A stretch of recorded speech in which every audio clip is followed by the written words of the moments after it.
Le bruit de pas sur le parquet, l'odeur du café qui se prépare, cette lumière particulière qui traverse le salon. Il existe 1000 façons de se sentir bien chez soi. Je suis Aurore et dans Home Beauty, conversation sur nos intérieurs, nous allons explorer ensemble ce qui transforme 4 murs en véritable refuge. Aujourd'hui, je suis avec Julien Boulefré dans son studio à Paris. Julien était musicien professionnel, puis il a monté une agence de création musicale et sonore, Phantom Punch. Son refuge à lui, la musique, le son. Avec quel impact dans sa vie, dans ses intérieurs, c'est ce qu'on va voir tout de suite. Bonjour Julien. Bonjour Aurore. Quand on préparait cet échange, vous m'avez dit que la musique, c'était votre refuge depuis toujours. Qu'est-ce que ça veut dire pour vous ? J'ai commencé la musique jeune, et c'est vrai que dès l'adolescence, ça a toujours été quelque chose qui me permettait déjà de communiquer autrement. Je dirais que c'est une forme de langage, donc à la fois, c'est une zone où on se sent bien en tant que compositeur, lorsqu'on est seul, avec son instrument, avec ses idées, sa création. C'est vrai que forcément, on pense à cette espèce de notion de refuge parce que voilà, on est dans un autre monde, seul à l'abri de des tourments qui nous entourent. Et en même temps, on est quand même tourné vers l'autre parce que ça a toujours été une façon de communiquer et d'exprimer ses sentiments. J'imagine que beaucoup d'artistes se retrouveraient là-dedans, mais voilà, quand on a peut-être des difficultés à communiquer de base, la musique c'est toujours un langage très efficace et direct pour dire ses émotions autrement qu'avec le langage des mots. Et ce double mouvement quelque part, le fait d'avoir la musique finalement comme espace à soi, mais aussi comme langage universel, c'est toujours présent aujourd'hui ? Toujours, oui, toujours. Alors après, forcément, le temps a passé et je travaille dans la musique d'une autre manière, un peu moins insouciante et libre peut-être que lorsque j'ai commencé. Mais forcément, oui, on a toujours, à chaque fois qu'on commence une composition ou un travail créatif, on se retrouve toujours un moment dans cette zone dont je parlais. Comment du coup ce rapport au son et à la musique s'est traduit, vous, dans votre parcours professionnel ? Oui, j'ai commencé comme compositeur et je le suis toujours. Donc dans ma vie professionnelle, ça prend toute la place puisque je travaille tous les jours dans ce secteur. Après, le rapport à la musique, il est forcément un peu différent, comme je disais, du rapport que j'avais lorsque j'ai commencé, parce qu'aujourd'hui, je compose un peu moins et que j'ai plus de liens avec beaucoup d'autres gens, d'autres compositeurs, etc. Donc je dirais que le rapport, il est peut-être moins souvent charnel, et justement, je suis moins souvent dans cette zone, mais plus dans quelque chose d'ouvert sur les autres, et de réseau, et de partage, justement, de goûts musicaux et de création. Donc je suis sûrement moins seul que lorsque j'ai commencé. Aujourd'hui, vous travaillez sur les territoires sonores, l'identité sonore pour une marque. Concrètement, c'est quoi ? Alors l'identité sonore d'une marque, c'est comment on la fait parler par la musique. Comment on transcrit, comment on traduit les valeurs d'une marque, son image avec le son. Donc c'est pas simplement comment on compose telle ou telle musique pour telle ou telle campagne, c'est vraiment un ensemble de territoires, donc sur tous les points de prise de parole de la marque. Ça va du logo sonore, du jingle que tout le monde connaît, à plein de campagnes et plein de compositions, tout en affinité avec l'esprit de la marque et l'univers de la marque. Est-ce qu'une pièce peut avoir une identité sonore ? Alors, une pièce a toujours une identité sonore, de par son acoustique. Je pense que tout le monde le ressent sans forcément le conscientiser. Là, en ce moment même, on est en train de parler dans une pièce qui n'est pas du tout traitée acoustiquement.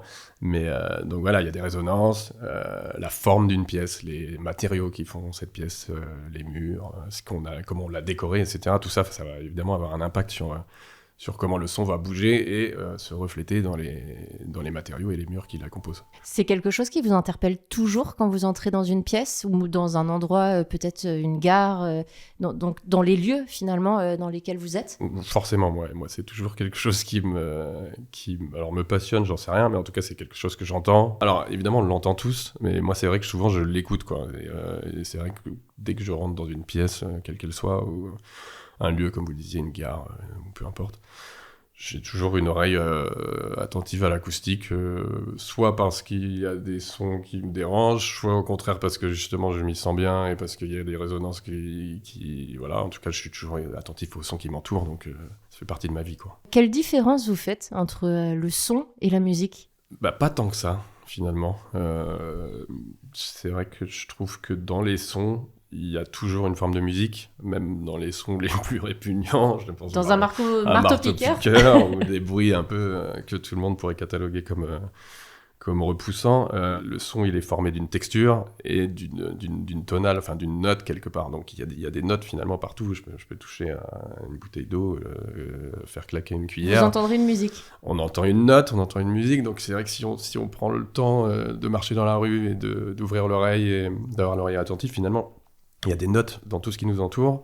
Il y a toujours des choses, en tout cas que moi je trouve intéressantes à écouter et à essayer d'utiliser dans ma vie professionnelle justement de compositeur, sound designer. Alors on parle de son, de musique et le silence dans tout ça.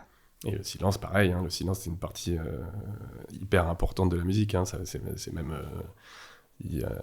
ça fait partie des partitions, le silence. Donc évidemment, c'est très important, à la fois dans la composition pure, comment on compose un morceau, mais aussi évidemment dans la vie, le silence, on le recherche tous. D'ailleurs, il existe peu finalement, le silence absolu. Surtout à Paris peut-être, ou dans les grandes villes. Surtout à Paris, évidemment. Mais non, le silence, voilà, c'est un équilibre, je pense. Enfin, en tout cas, moi, je vis dans la musique, j'ai besoin d'être entouré de musique quasi constamment, enfin en tout cas de sons, etc. Donc je recherche le silence, mais dans une forme d'équilibre. C'est-à-dire que c'est pas quelque chose qui me rend malade ou que je cherche à tout prix, la nuit ou autre, pour arriver à trouver ces moments pour se retrouver et des moments de calme finalement. Et chez vous, alors, c'est plutôt musical ou silencieux ? C'est assez loin d'être silencieux. Parce que bon, il y a de l'activité dans la maison. C'est assez musical aussi. Enfin, en tout cas, moi, j'essaie de... Vous vivez avec la musique ? J'essaie de vivre avec la musique, en fonction des moments. Voilà, que ce soit le matin, quand on se réveille, ou le soir, ou quand on reçoit, etc. Évidemment, il y a toujours une ambiance musicale, quelque chose qui est en lien avec nos goûts, ou qu'on veut faire découvrir aux autres, etc. Enfin, ou même à mes enfants. L'éducation musicale, etc. Donc oui, ça fait complètement partie de ma vie. Ouais. Et comment ça se traduit concrètement chez vous en termes d'aménagement ? Chaque pièce a son enceinte. Comment ça se passe ? Ça fait un moment que j'avais opté pour ce système-là de pouvoir passer de pièce en pièce avec soit d'ailleurs la même musique partout, soit une musique différente dans une pièce en fonction de qui y est, etc. Donc voilà, c'est vrai qu'il y a des enceintes dans toutes les pièces. Mais c'est pareil, ça dépend encore une fois du moment d'écoute. Il y a plusieurs moments pour écouter de la musique, il y a plusieurs façons de le faire. C'est-à-dire que le matin, quand il y a de la musique dans toutes les pièces, l'écoute n'est pas la même que lorsque je vais me poser seul pour avoir une écoute attentive d'un album entier ou... un peu à l'ancienne dans mon salon. Donc voilà, il y a plusieurs moments et plusieurs façons de le faire. C'est important d'avoir ces moments d'écoute partagés avec vos enfants notamment ? Oui, je pense qu'évidemment, de toute façon, la musique, ça se vit aussi dans le partage, c'est ce qu'on disait au départ, donc a fortiori avec ses enfants.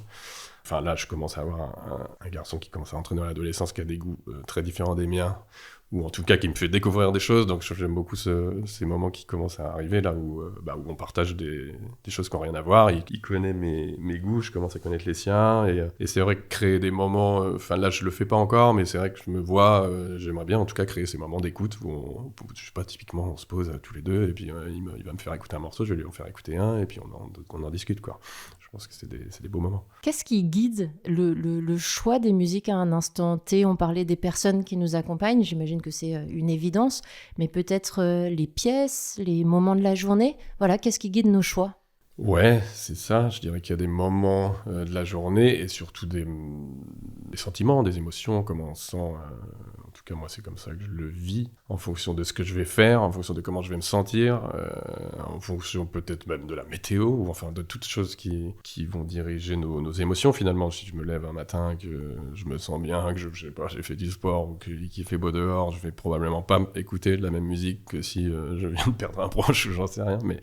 Donc forcément, c'est complètement guidé par notre vie intérieure. Et parfois, j'essaye de me servir de la musique justement pour corriger peut-être des émotions, ou en tout cas se mener ailleurs.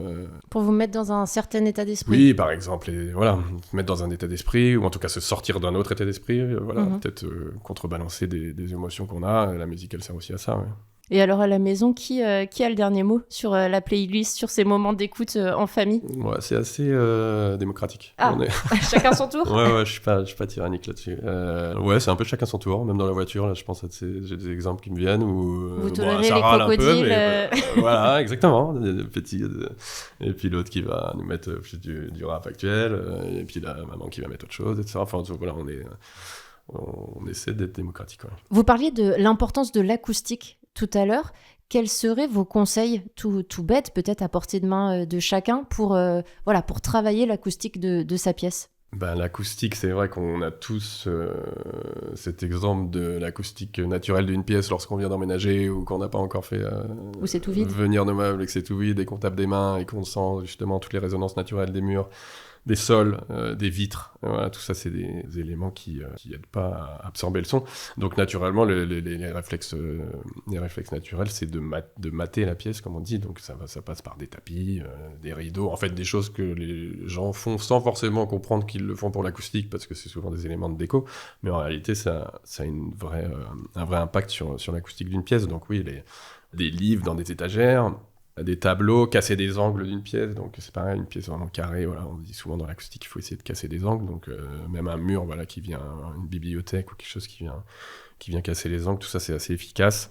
Voilà, ça c'est vraiment les bases de l'acoustique. Ouais. Et alors, en ce moment même, vous pensez à la qualité du son de notre épisode? J'ai arrêté d'y penser, mais ça vous a j'y pensais au début, mais avec vos micros, normalement, on est safe.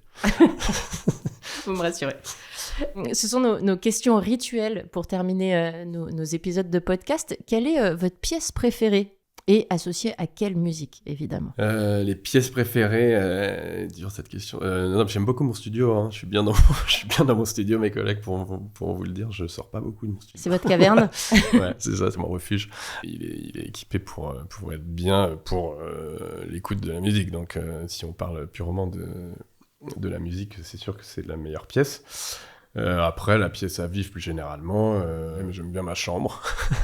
J'aime bien ma chambre qui est assez grande, lumineuse, avec de vue sur les arbres, etc. Donc c'est une pièce où j'aime bien me réveiller, où j'aime bien m'endormir et bien écouter de la musique aussi, puisqu'évidemment il y a de la musique dans cette pièce. Et votre objet préféré? Mon objet préféré... pareil, on va en dire deux, hein, en lien direct avec la musique, qui serait sans doute une vieille Gibson que j'ai. Une guitare, pour les non-initiés. Une guitare, une vieille Gibson acoustique qui me tient très à cœur. J'ai jamais été très fétichiste et j'ai souvent changé de guitare, changé de clavier ou quoi. Sauf celle-là. Quasiment sauf celle-là, ouais, ça fait un moment que je l'ai et je pense que je ne m'en séparerai jamais. Et après hors de musique, j'ai un beau dessin de mon fils dans mon bureau, il est très talentueux en dessin, il m'avait fait un très beau dessin surréaliste, avec un coucher de soleil qui se couchait devant une montagne, avec des très belles couleurs, donc je l'ai dans mon bureau et il me porte bonheur. Et une musique pour vous définir, vous? Et une musique pour me définir, ça c'est impossible. Mais bon. Mieux. Ouais, en général, ma chanson préférée de tous les temps, c'est probablement Visions of Johanna de Bob Dylan. Donc après, j'en ai beaucoup d'autres, mais c'est vrai que quand on me demande, c'est toujours celle à laquelle je reviens. Et ce qu'elle me définit, elle me définit quand même, je pense, pas mal, parce que forcément, c'est mes origines, mes premiers goûts musicaux, en tout cas, ce qui m'a fait me lancer dans la musique. Et puis même sa façon d'écrire dans cette chanson qui a toujours été une inspiration pour moi et pour même au-delà de la musique, dans l'artistique en général. Voilà, on parlait de surréalisme, on y est complètement. Qu'est-ce que vous ressentez quand vous écoutez cette chanson? Ce que fait très bien Bob Dylan, une espèce de mélange de mélancolie et de bien-être. J'aime beaucoup les mélodies, moi, et c'est vrai que forcément Dylan est une référence en la matière, mais... Ouais, voilà, il y a une espèce de... On est bercé par cette mélodie-là, qui est une chanson qui est relativement longue. Un équilibre entre une mélancolie heureuse, quelque chose, ouais. On va filer l'écouter. Merci beaucoup, Julien. Merci à vous. Une acoustique, une ambiance, une chanson au bon moment, des cris qui circulent d'une pièce à l'autre. C'est la bande-son de notre quotidien et qui participe bien évidemment à la sensation d'être bien chez soi. Avec Julien, on l'a compris, un intérieur ne se regarde pas seulement, il s'écoute. Je suis Aurore, vous écoutez Home Beauty, conversation sur nos intérieurs. Si cet épisode vous a plu, n'hésitez pas à le partager et à en parler autour de vous. À bientôt.